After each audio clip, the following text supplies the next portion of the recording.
Good morning, everyone, and welcome. Some of you might know me. I'm Hannah. I'm part of the Forum team here at St. Paul's Cathedral. We're very fortunate to have with us today Dr. Peter Tyler, who is here to talk to us about his new book, Teresa of Avila, Doctor of the Soul. Peter Tyler is the Senior Lecturer of Pastoral Theology at St. Mary's University College in Twickenham, and he's also a practicing psychotherapist and author of several books about 16th century Spanish mystics. But it's Teresa of Avila who Dr. Tyler calls crazy and wonderful, a saint that always surprises us because she defies categorization. Teresa has also been described as a woman without frontiers, an ecstatic, eccentric, and highly creative writer who has inspired generations with the boldness of her insight. As some of you might know, and it's well marked on the pamphlets that you've been given, this year is the 500th anniversary of Teresa's birth. As Dr. Tyler teaches us in his book, her writings and her language of the soul still hold a powerful resonance for us today.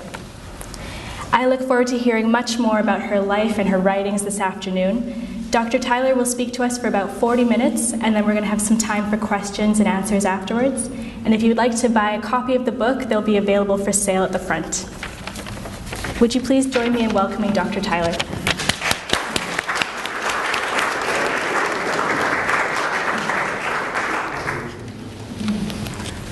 Well, good afternoon, everyone, and you all get an extra bonus points for coming on such a beautiful day to this gloomy crypt. So I hope even down here some of the warmth and sunlight of Spain will penetrate. Although on my way in I see on the right is one of the gentlemen who defeated the Spanish fleet in the 18th century. So perhaps it's a sign of hospitality that we can welcome the Spanish soul into the heart of St. Paul's Cathedral. Just before we begin, I'm just going to read a few words of Scripture, as this is the ground consecrated to St. Paul, from the letter to the Ephesians. This then is what I pray, kneeling before the Father, from whom every family, whether spiritual or natural, takes its name. Out of his infinite glory, may he give you the power through his Spirit for your hidden self to grow strong, so that Christ may live in your hearts through faith, and then, planted in love and built on love, you will, with all the saints, have the strength to grasp the breadth and the length, the height and the depth, until, knowing the love of Christ, which is beyond all knowledge, you are filled with the utter fullness of God.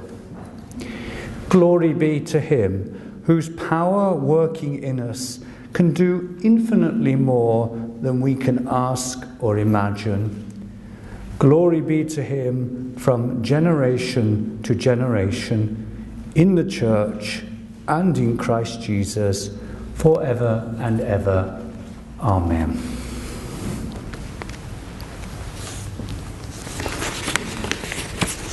So then, Teresa of Avila, Doctor of the Soul. First thing to say, on your seats, you will find 3 leaflets. This is their first outing in public, so be gentle with them. You are their first parents. We, a group of Carmelites, the real ecumenism in the church is not between Catholics and Protestants or Orthodox and Catholics. It's between the Reformed Carmelites and the unreformed Carmelites. And we have all got together, the Reformed and unreformed Carmelites, the original Carmelites, I should say, and it's called the Carmelite Forum of Britain and Ireland. And we've been working quite a bit on this. We've been working for over a year in preparation for Teresa's 500th year, which will begin this October. The first event will be at the Carmelite Priory in Kensington. Any of you who visited will know how beautiful that is. And that will be on her feast day on the 15th of October. And then there will be various events including an event at York Cathedral sometime in the spring, although it's not on here yet, and then a final event in Aylesford in Kent. And I have to mention as well our contribution. My name, in case you don't know me, my name is Peter Tyler, and I am at St Mary's University in Twickenham. And our contribution to this feast is an academic conference, Teresa of Avila, 1515 to 2015, Mystical Theology and Spirituality in the Carmelite Tradition. And that will be almost a year's time from now, on the 18th of June 2015. We've already had a huge response, and all the speakers we've invited have very kindly agreed to come, including your Archbishop Emeritus, Rowan Williams, who is a great renowned expert on Teresa of Avila. So we are delighted that he's accepted, and we look forward to welcoming him and various other luminaries. As you can gather, I'm an academic, that's my day job, so I spend a lot of time lecturing. Also with my undergraduates, if they don't have all the electronic gizmos and PowerPoint, it's not really a lecture as far as they're concerned. So I've sort of been trained into doing all this. But don't get too caught up with all that. And although there is a PowerPoint, as it were, we have to get through. The real lecture is the one that happens here, and which is fortunately being filmed. So welcome to all those who are watching on the internet. You're very welcome as well. I think I have two sets of talks on Teresa, and when I was invited to give this one, I wasn't quite sure which one to give. One is the academic one, which is the critical one, as it were, and using all the big words and so forth. The other one is the more devotional one. This time last week, and things are hotting up on the Teresa front, this time last week I was asked to give a talk to the Carmelites at Ware, their enclosed sisters, a beautiful convent in the north of London. One of the sisters had come to a talk I gave in Oxford, and she enjoyed it so much she told the other sisters, and they said, well, get him to come to us. I went with fear and trepidation, going into a group of Carmelite sisters who've devoted their whole lives to following Teresa of Avila. Who am I? Talk about teaching your grandmothers to suck eggs. But anyway, but what amused me is that they wanted the academic critical talk. They didn't want the devotional one. They got both in the end. But so if it's good enough for them, it's good enough for you. So I'm going to give you, if you don't mind, more the academic one. And if you want to hear something more devotional, there's plenty of other events coming up, so perhaps you can come to those. So basically what I'm going to do, I'm going to begin by just saying a little bit about Teresa, and then picking out some key themes. This is my motto. It's the motto for my book and the motto for this lecture. This was Baltasar Alvarez, who was Teresa's confessor. And one day Francisco de Ribera came in and found him surrounded by books, and he said, what are you doing? And he says, all these books I read in order to understand Teresa of Jesus. By the way, in Spain, she's usually referred to as Teresa de Jesus, Teresa of Jesus. In England, we tend to call her Teresa of Avila, and I've stuck to Teresa of Avila. And the reason why I start with that motto is there is sometimes a tendency with Teresa to think of her in this sort of pious mode. I was thinking on the way here this morning of Bernini's statue, which I'm sure many of you have seen at Santa Maria della Vittoria near the train station in Rome. And I deliberately haven't got a picture of that, because the more I think about that statue, the more it says about Bernini than it does about Teresa of Avila. So perhaps we can talk about that in the questions afterwards. So what I'm sort of trying to do, sorry, just need that now. I need my timer. I've got Irish genes, so I will carry on talking if I haven't got the timer. What I'm trying to do, I suppose, and especially in this year is to give her an intellectual status, so that we can perhaps see beyond some of the piety to the intellectual substance of this woman. She was declared in 1970 by Pope Paul, should almost be Blessed Pope Paul VI, a doctor of the Church. In fact, she was the first woman doctor of the Church. And this is no mean feat, and I think it's important to get beyond the piety.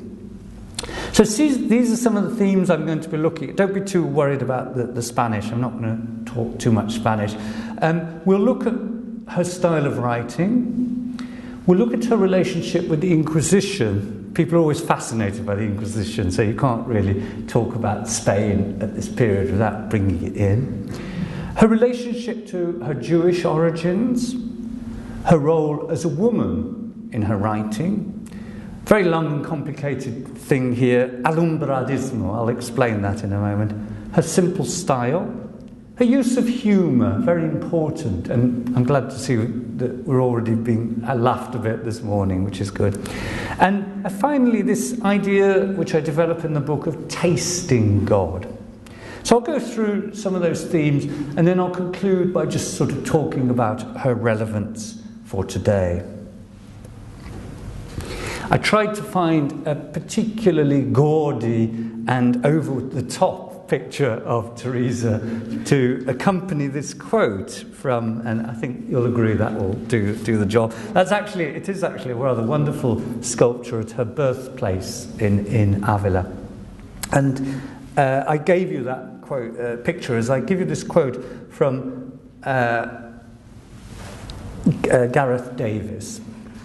It is always difficult to see a saint clearly through the billowing clouds of incense, but particularly so in the case of Teresa. It is as though she herself had conspired to reveal as little of herself as possible. A strange remark to make in view of her usual and deserved reputation for frankness and sincerity. He goes on to say, the point is that she is both frank and sincere when she chooses to be so. At other times, she is deliberately vague and prevaricating. Now, this immediately gets one's sort of academic juices going. You think, well, what's going on here? There's something going on in her writings. I first encountered her writings 25, 30 years ago, and I thought they were almost unreadable, to be honest. And I tried to read them. I'd been suggested that I read them, and I just gave up with them. And then about 10 years later, in the mid-90s, I came back to them again. And this time, things began to fall into place. And I thought, that's what she's up to. That's what she's up to. She's a clever woman. She's up to something here. Now, this is not just something that contemporary writers have found in her writings, this strangeness. And by the way, in your leaflets, there's one on Teresa and her writings. I'm not going to go into a great deal of her life and background and so forth. You've got that in the leaflet. That's your homework. You can go away and read that. Or we can perhaps talk about it in the questions. Gratian, one of her supporters and advisors, after her death, was going around trying to get details of Teresa for a biography. And this is what he wrote to one of her co-workers, Ana de Jesus. You have given me an account of your lineage much more readily than the Blessed Mother Teresa of Jesus.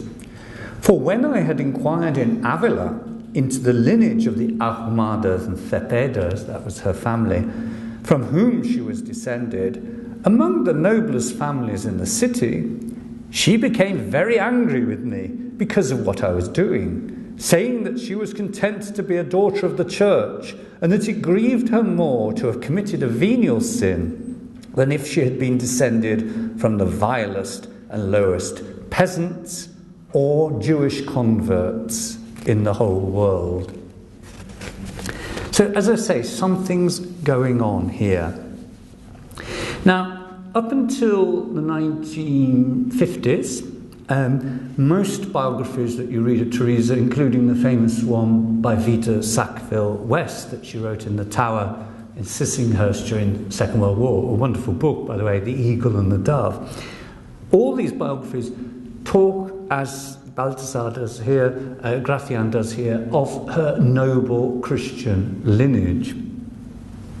And then in the 1940s, a researcher was looking in the archives in Valladolid in northern Spain, and there he found the documentation of a court case. And what this court case was, it involved Teresa's family, and it was around 1520 when she would have been 5 or 6.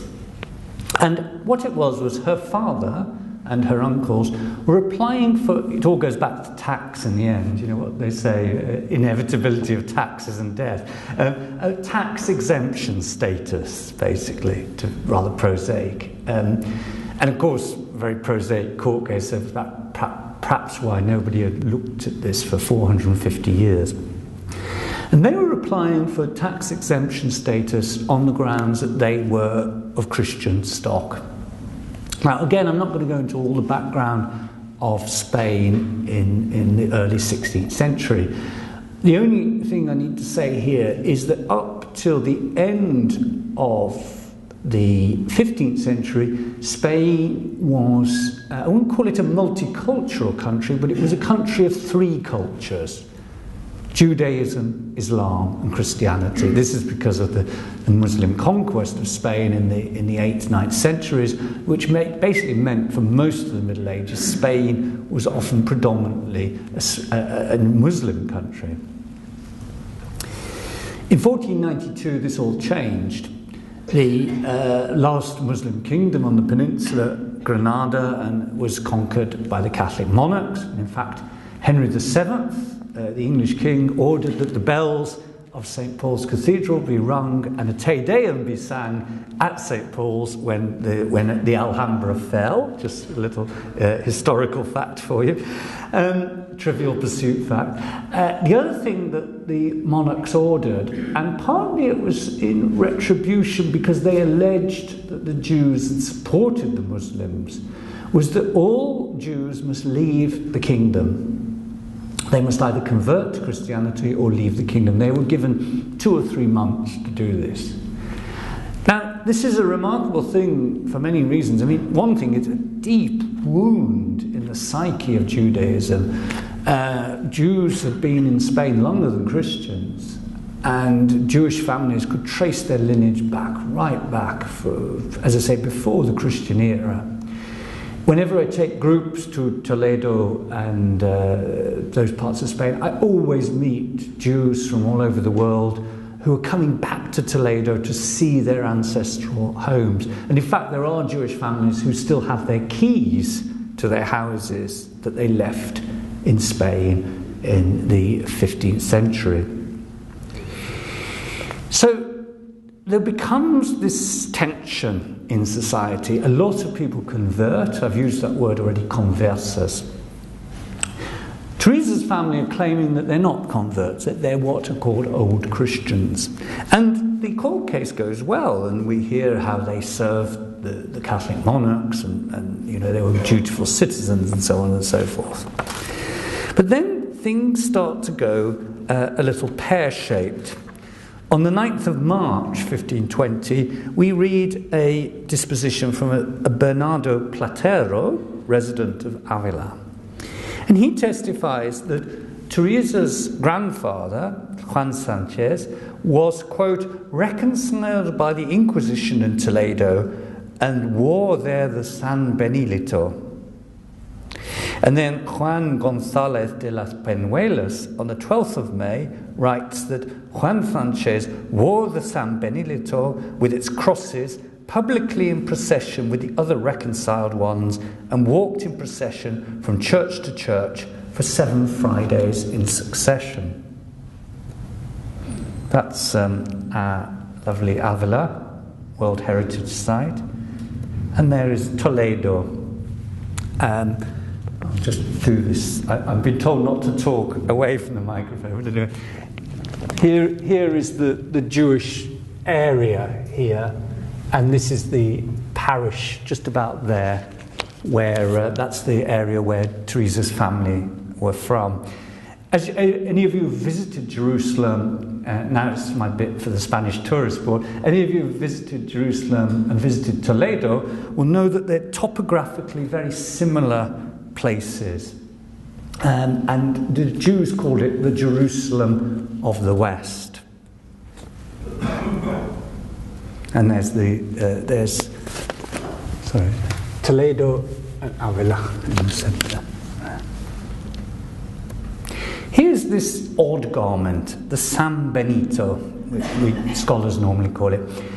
This is what, when the Jews converted to Christianity, they were policed by the Inquisition. The Inquisition was set up to check that people weren't backsliding into Judaism. So Teresa's grandfather would have been found guilty of some sort of backsliding. Could have been, if you go through the records, it's things like not eating pork, not going out on Saturdays, not attending church on Sundays, things like this. This is the document, because at this point the court case had to stop because of these new facts coming to light. They wrote off to Toledo, and this is the document they got back from the Inquisition in Toledo. It is certified by the Holy Office of the Inquisition of the City and Archdiocese of Toledo that on the 22nd day of the month of June, in the year 1485, Johann de Toledo, merchant, son of Alonso Sanchez, inhabitant of Toledo in the district of San Leocadia, gave, presented and swore to a confession before the then Lord Inquisitors, in which he said and confessed that he had done and committed many serious crimes and offences of heresy and apostasy against our holy Catholic faith. We don't have that many artistic representations of this garment because it was a thing of great shame. The one on the left is by Goya, the famous artist. Even when he was painting, this practice still happened. And the painting or sketch is wonderful because it depicts the shame of the penitent. You know, they're turning away from the artist. And on the right, you've got a slightly more academic treatise of the levels and types of San Benito that were worn. So Teresa's father would have, and there's a rather gruesome, not many pictures of the auto de fe of the Inquisition, and this is one of the few that we have, and say a rather gruesome thing. In fact, so gruesome, I'm going to go back to that one. Put you off your lunch. But Teresa's grandfather then would have walked wearing this horrible thing. It would have been paraded around the streets of Toledo. People would have thrown rotten vegetables and things. And at the end of all this, the garment would have been hung in the parish church for everyone to see with his name on. He left Toledo, not surprisingly, moved to Avila, and there he bought a Christian lineage, which you could do, and did a very good job of clearing up his Jewish ancestry. So much so that, as I say, we only found out 450 years later. He made sure all his sons married good Christian stock, including Teresa's father. And, you know, academics say, well, how much of this did Teresa know? She was an intelligent woman. So one has to speculate, you know, that she may have heard of these things going on. And as I gave you in that quote from Gratian, it was an area that she was obviously sensitive about. The final irony is that the order that she eventually joins, the Carmelites, and again, if you want to know more about them, there's more in one of the leaflets there, has its origins with Elijah and the Jewish tradition. The convent she eventually joined, the Encarnación, the Incarnation, in Avila. This is, if you go and visit it, in one of the cabinets tucked away in the back, you will see these deeds for the convent. And this is where she spent most of her adult life. And what those deeds proclaim is that the convent, the ground on which she lived, was the old Jewish cemetery of Avila. So Teresa spent her life, most of her life as a nun, literally living over the bodies of her ancestors. So you can see that for Teresa, this question of, as it were, racial purity or Christian purity is one that lies at the heart of who she was. I've given you a picture here. I'm not quite sure whether he's one of my heroes or not. I'm going to give a paper on him next year. I don't know why. St. Mary's are doing a conference on cardinals, 16th century cardinals, and one of my colleagues asked me to give a paper on Cardinal Cisneros, a very complicated gentleman. And if you want to hear more about him, come to St. Mary's next year. But he, when Teresa was young, had a sort of 1500, the time of Savonarola and so forth. This is a millennial time. Those of you who were around in London at the time of 2000 will know there was something quite peculiar going on at that time as well. 1500 was one of those times. And Cisneros believed that this was an important time, the fall of Granada, the expulsion of Jews, that Spain was somehow poised to become this great, new Jerusalem. And part of his impulse was that he wanted lay people, and especially women, to learn about spirituality. And he initiated, and again remember that the printing press was the internet of its time, he initiated on the printing presses of Spain a huge, great outpouring of spiritual literature.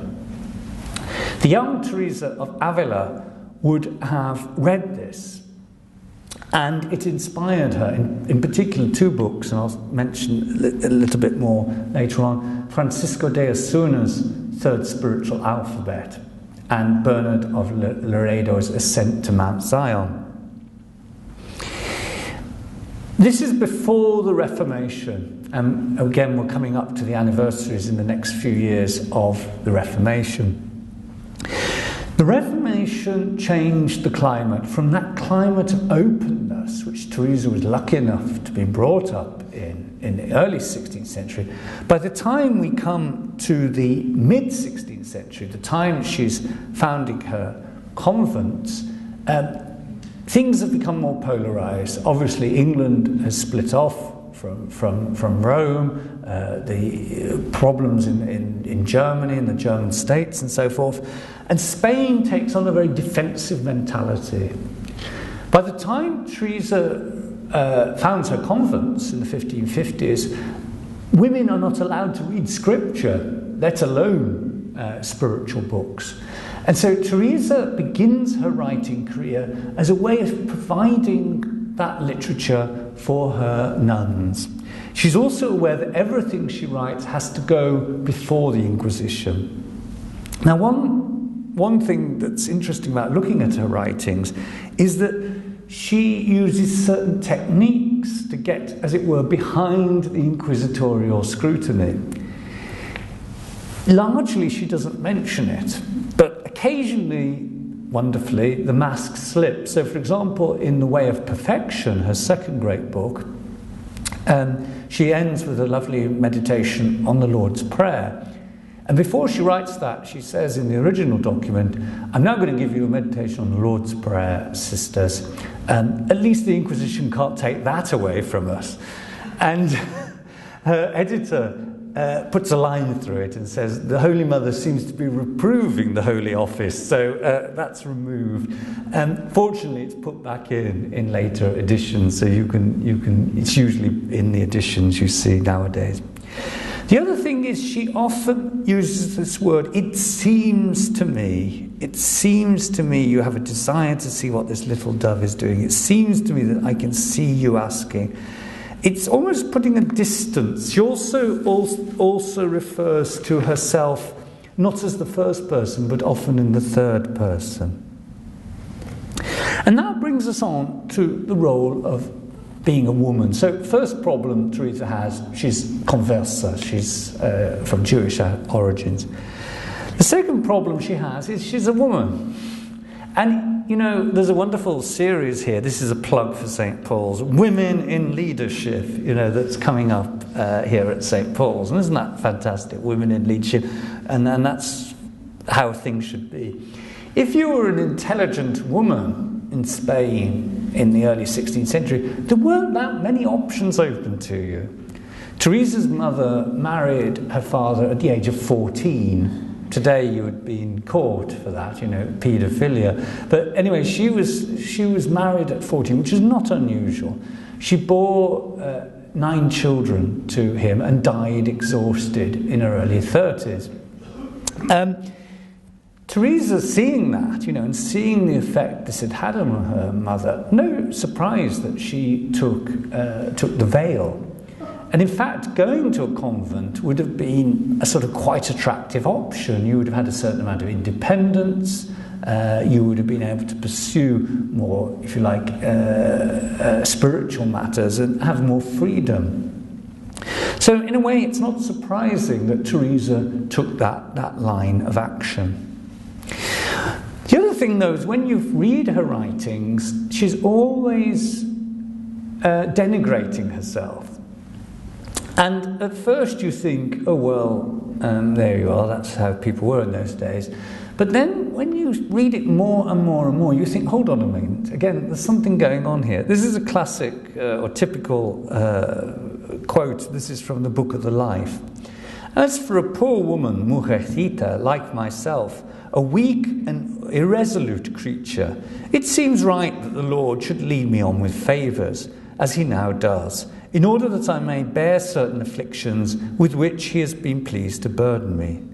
But when I hear servants of God, men of weight, learning and understanding, worrying so much because he is not giving them devotion, it makes me sick to listen to them. They should realize that since the Lord does not give it to them, they do not need it. So there are digs going on, you see, and she, again, my feminist colleagues have spotted in Teresa the way that she subverts, as it were, this traditional role of a subservient woman and uses it almost to present her own agenda. Now, I use this ghastly word, alumbradismo, basically because it doesn't really translate into English. We could call it illumined one. After the Inquisition had got rid of the Jews and the Judaism, you've got this huge bureaucracy set up. Where do they turn to next? In the middle of the 16th century, in Spain, there is a phenomenon called alumbradismo, illumination. Scholars are divided. I mean, the wonderful thing about studying Teresa and this period is that there's no one answer and all the scholars have different views, so that's great. We can spend a lot of time arguing about it. Scholars are divided as to what this was. My own view is, any of you who've had anything to do with the Charismatic movement, I think it's a form of charismatic spirituality. A few years ago, I gave a talk to a Charismatic group. They kindly invited me to give a talk on Teresa. And before I gave the talk, they all put their hands over me and prayed over me in tongues, which I'd never experienced before. And after that, I began the talk saying, well, this is wonderful, because I've read about this all these years, but I've never seen it happen. And when we read the descriptions of these alumbrados groups, who are often, interestingly enough, within the Conversa, the new Christian movements, there are things that sound like the old Toronto blessing that was going on a few years ago. People collapsing on the floor and so on and so forth. Teresa, as we all know, had a lot of deep mystical experiences. Now again, we haven't got the time here to talk about the wheres and wherefores of that. But what is clear about her writing is that she realized for a balanced Christian life, we can't just rely on the outer external trappings of Christian life, going to church and so on and so forth. There had to be an inner spiritual relationship with God.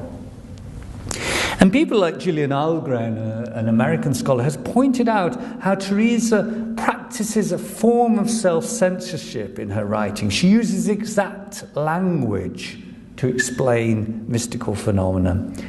Also, she, as I said, because women are not allowed to read scripture, she never quotes scripture properly. And some commentators have suggested, well, she didn't know her scripture. Again, I'm not sure. I think she did know her scripture very well, and she knows that if she quotes it too clearly, she's going to get fingered by the Inquisition.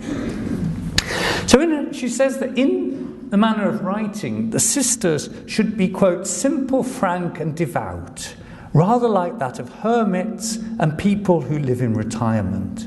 They must use none of the newfangled words, affectations, as I think people call them, which are current in a world always eager for newfangled things. I tell my students this all the time, especially the master students and postdoctoral students, keep it simple. In all circumstances, let them give preference to common expressions rather than to unusual ones. She mentions there people, hermits and simple people in retirement. One of her key figures or influences was this gentleman, Peter of Alcantara. Showing you my holiday snaps.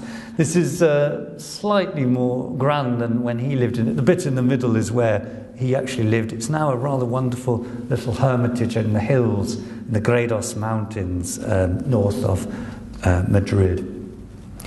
Peter was one of the original barefooted, he was actually a Franciscan, not Carmelite, descalzos. English we call it the discalced. And people always ask me, so I can anticipate this question before we get to the questions, what does it mean, discalced? In English, we use the phrase someone is well-heeled, meaning they've got lots of money, i.e. they've got shoes. To have shoes at that time was a sign of wealth. So, as it were, an identification with the poor was to be shoeless, descalced. This is a good example of her colloquial style. This is from one of her greatest treatises, the Interior Castle, Las Morados. And remember, this is one of the greatest mystical texts in Christianity. God help the mess I've gotten into. I've already forgotten what I'm writing about, as business and poor health have forced me to put this work on one side until things are better. And as I have a bad memory, everything will come out confused, as I cannot return to read it all over again. Perhaps everything I say is confused. That's what it feels like, anyway. And I hope you get that sense of the directness of Teresa's speech. And in a way, the aim of this lecture is to get you at the end to go away and read her works and perhaps open up a few doors for you so that you won't be so intimidated by her.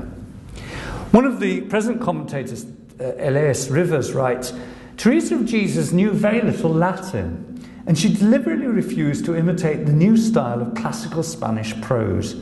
In a true patristic spirit, she invented her own vulgar style of substandard written Spanish, a style that is clearly anti-academic and even anti-rational. I mentioned humour. This is quite important for Teresa. And when the last book she wrote, the Book of the Foundations, a number of the people she writes about are still alive at that point. So she has to be very careful. This is one of the famous quotes. This is the picture of Teresa in her wagon going around Spain, founding her convent. La vida es una noche en una mala posada. Life is a night in a bad tavern. Obviously spoken from experience.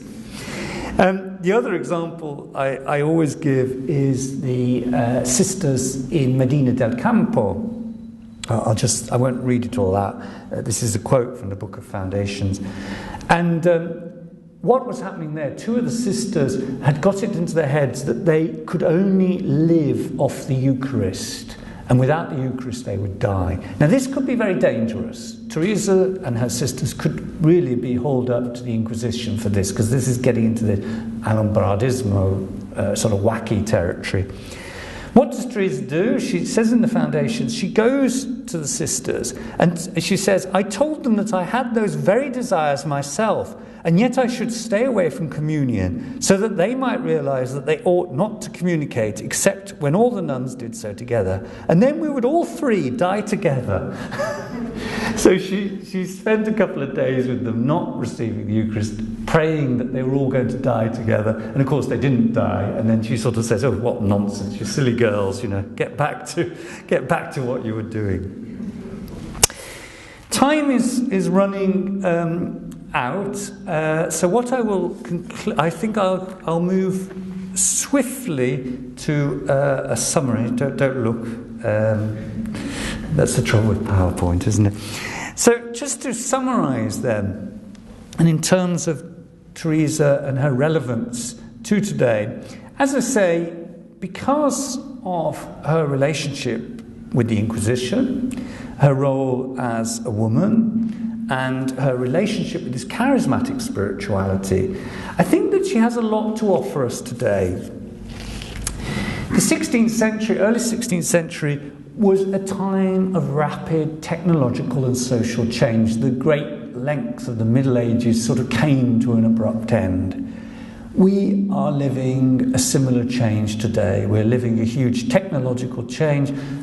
Women in leadership, we're living a great sociological change. I'm sure that the Anglican bishops will vote to appoint women as bishops this year. These are big changes in the way we see ourselves, the way we see our world. And I think at times like this, someone like Teresa is inspirational. A devout woman, a holy woman, and an intelligent woman who was able, as it were, to ride this wave. Certainly this wave between what it is to have, as it were, a charismatic interior spirituality, whilst being in communion with the wider institution. She also, as it were, rode that wave about what it was to be a woman in a changing society. I finish with two pictures. One is the rather wonderful Rubens portrait of Teresa of Avila. I asked for them to put that on my book originally, but the publishers thought it was too dour. The first book I published on Teresa, it seems like a long time ago, 17 years ago, with the racy title, The Way of Ecstasy. When I gave them the pictures to that, they touched her up. They made her smile a bit more on that one. So you see, women are still being objectified by publishers. I think this is a great painting because it shows the maturity of Teresa, the wisdom of Teresa. And I leave you then with her famous bookmark, which we are going to be circulating during the Teresian anniversary in the coming year.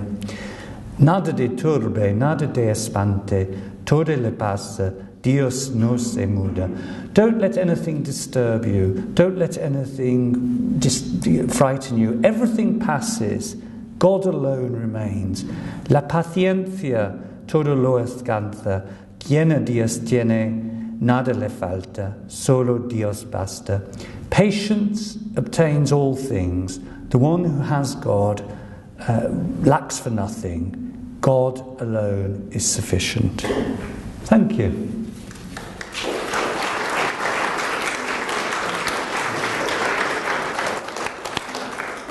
Thank you very much. We have time for questions now. If you don't mind, I'm going to take the first one because I'm talking first. And that is, if we wanted to start using Teresa's writings for devotional practice, where should we begin? What's a good starting point? Well, I would strongly recommend this book, The Way of Ecstasy. What I did in that book, because in a way that book arose from that request. A very dear man, some of you may have known him, Bishop Graham Chadwick, an Anglican bishop from South Africa and Wales. He asked me to write a book that really made Teresa accessible.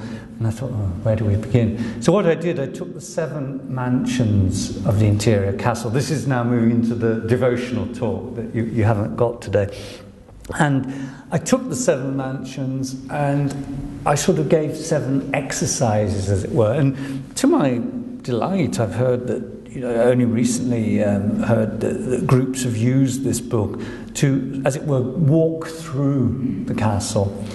One of the great things about Teresa is she uses images and symbols a great deal. Again, I haven't talked a lot about them today. The famous silkworm image, the four waters image, and so on and so forth. If you want to use her for devotional practices, there are wonderful passages, certainly in something like the Interior Castle, where you can really get into this sense, this idea, I didn't have time to talk about it, of tasting God. Probably the best way, I mean, I'm being sort of a bit flippant recommending my own book, but really, to be honest, it is often best to start with a compilation, and there are quite a lot of them around in the bookshops. There used to be a very good one called, I think it was called Waters of Life. But if you go to any Christian bookshop, you'll probably see these little compilations of text. And that's probably the best way to begin. The other thing you could do, which is a lovely text, is just take the meditation on the Lord's Prayer from the Way of Perfection. That's the one, that she said the Inquisition hadn't taken away. That's a beautiful little text. And in fact, of her writings, that was one of the few she deliberately intended for a general readership. So it was written with us in mind. So I think those would be the best places to begin.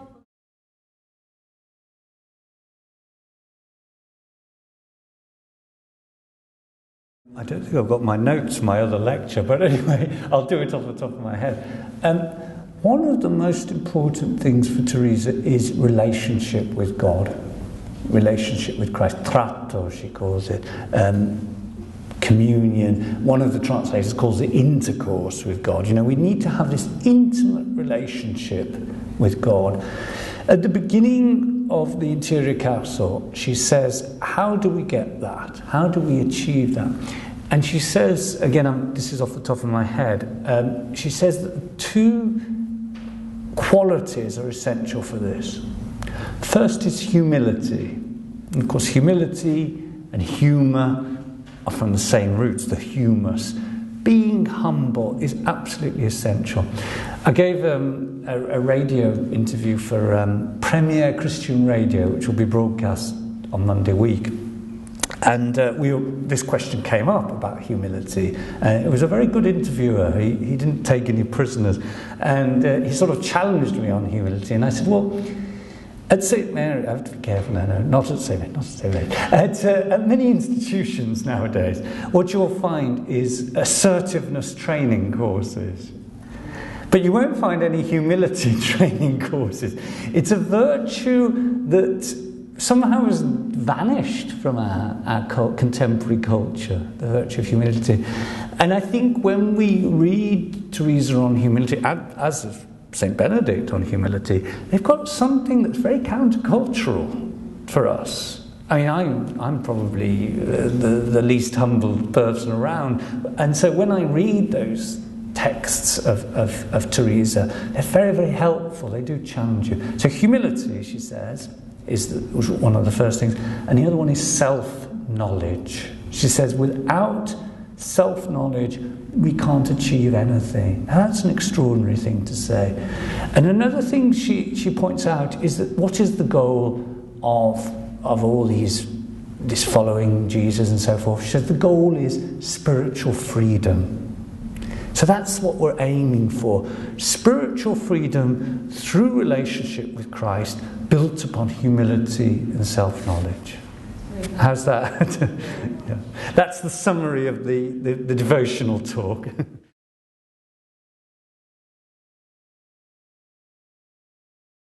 Well, there's bits of it in those two books.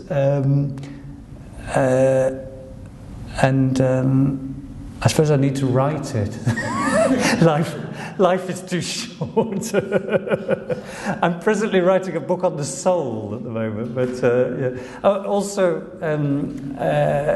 this is the third book I've written on Teresa of Avila. I don't know how many more I can write, to be honest, but I think the best thing really is to read Teresa. It really is. I mean, I can say so much, but at the end of the day, I think we all hopefully I've given you a flavour this afternoon that she is a unique writer. She's an extremely gifted writer, and she's a sort of writer who gets under your skin. And once you start reading her, you're in a way you can't stop.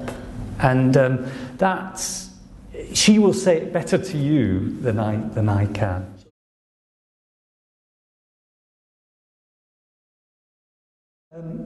These are all very, very good questions. Well, as I say, there's lots of events coming up over the next year, and perhaps this event today will pique your interest. I'm giving 2 weeks of lectures in Texas at the end of June, just on Teresa of Avila, because there is so much to unpack.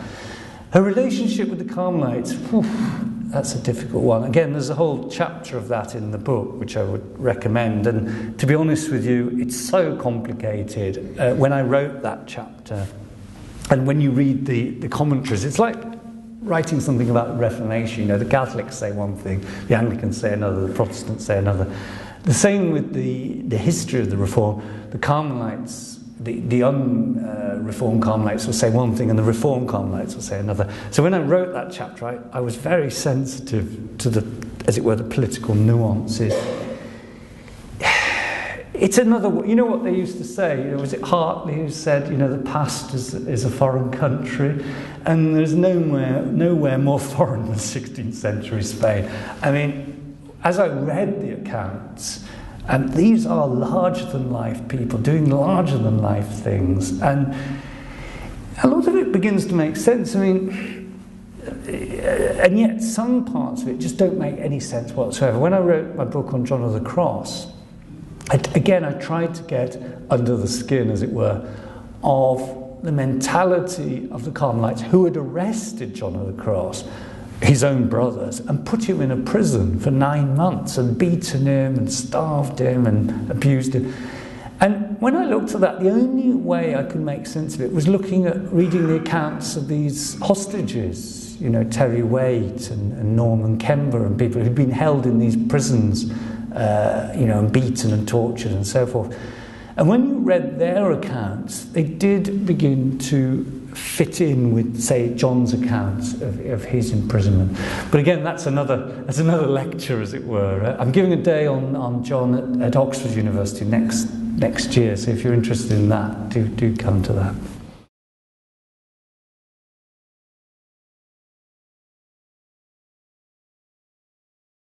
Well, I'm delighted you said that, because in 2 weeks' time we have an Interfaith Dialogue Conference at St Mary's. It's our big conference for this year.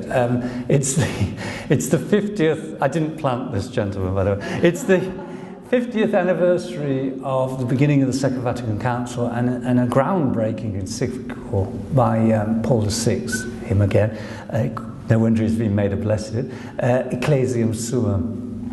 And again, I've been asked to give a paper at that conference. And I thought of taking Teresa as a model of dialogue. In the end, I've gone with someone called Ramon Llull, who I'm sure you've heard of, who was the Catalan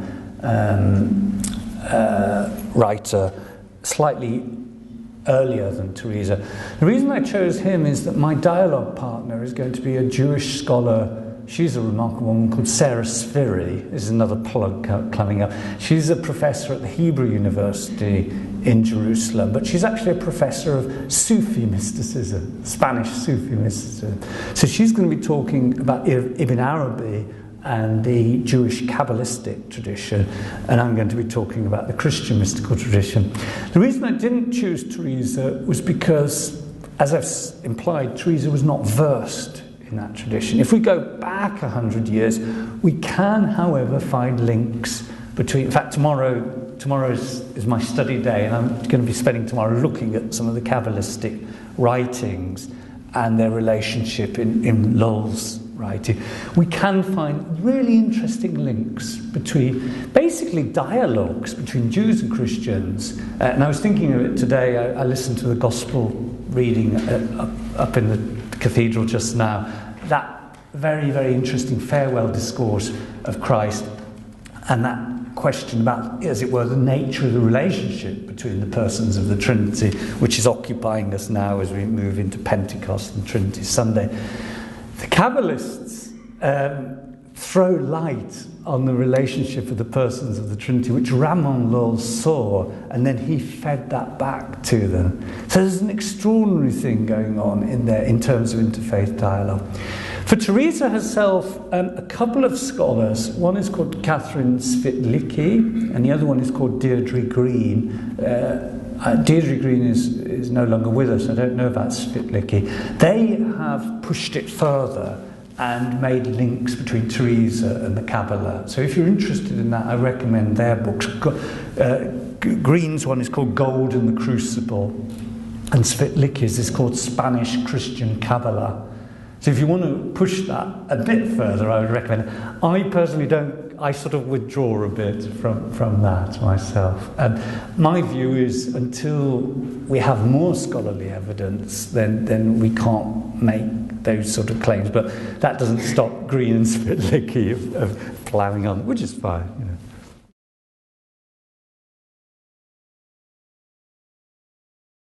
Yes, absolutely, yes, towards the end of her life. And again, I talk about this in the book. There is a period of darkness. This is not uncommon. We talked about John of the Cross. John of the Cross is often associated with the dark night and what we call, the via negativa. Teresa is often associated with the via positiva. Actually, I would argue the opposite.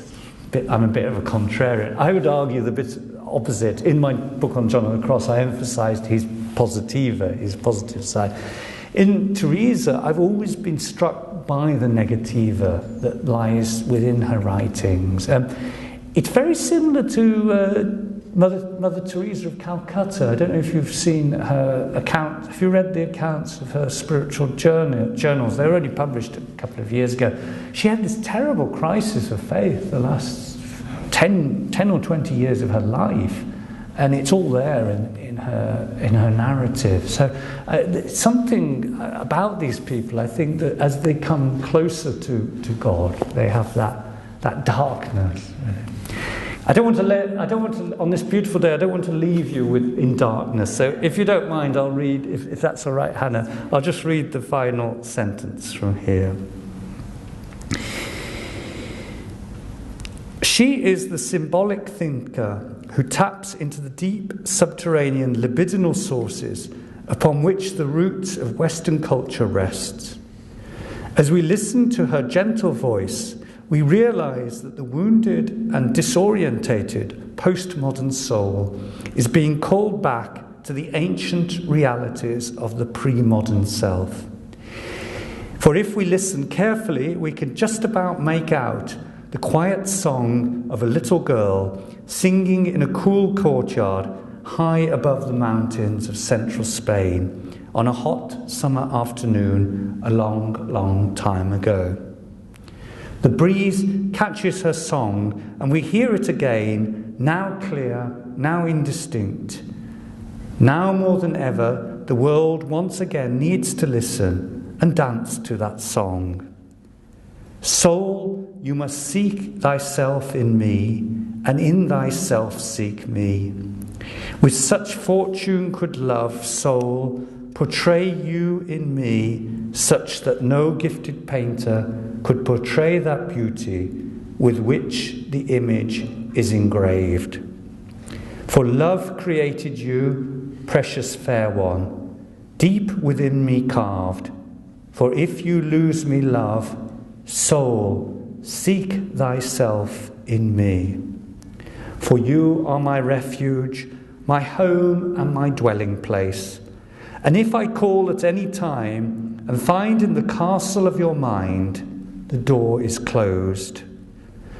Do not look for me outside yourself, for if you want to find me, all you need do is call me. Then I shall come quickly, and in thyself seek me. Thank you so much. That's a beautiful note on which to end this talk, and thank you again for speaking to us today. Thank you.